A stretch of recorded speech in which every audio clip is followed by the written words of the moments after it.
মাননীয় মন্ত্রী ডক্টর আ.ন.ম এহসানুল হক মিলনকে সংসদে উত্থাপিত আকারে ঢাকা সেন্ট্রাল ইউনিভার্সিটি বিল 2026 অবিলম্বে বিবেচনার প্রস্তাব উত্থাপনের জন্য আহ্বান জানাচ্ছি।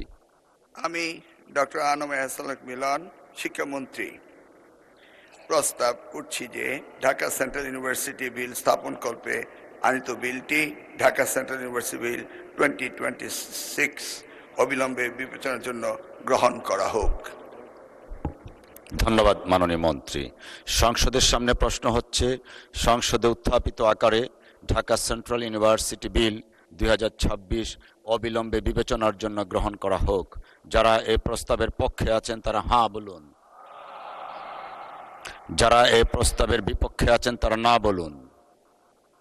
আমার মনে হয় সর্বসম্মতিক্রমে হাঁ জয়যুক্ত হয়েছে, হাঁ জয়যুক্ত হয়েছে, হাঁ জয়যুক্ত হয়েছে।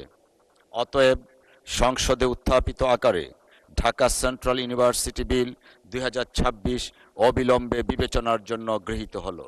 মাননীয় শিক্ষামন্ত্রী ডক্টর আ.ন.ম এহসানুল হক মিলন, আপনি বিলটি পাশ করার প্রস্তাব উত্থাপন করতে পারেন।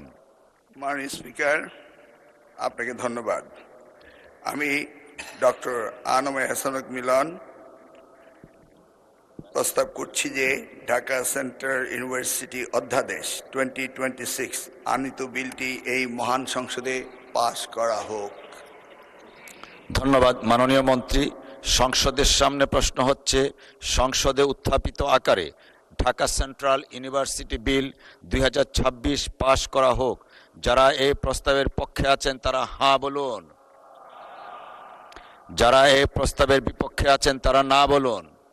আমার মনে হয় হাঁ জয়যুক্ত হয়েছে, হাঁ জয়যুক্ত হয়েছে, হাঁ জয়যুক্ত হয়েছে।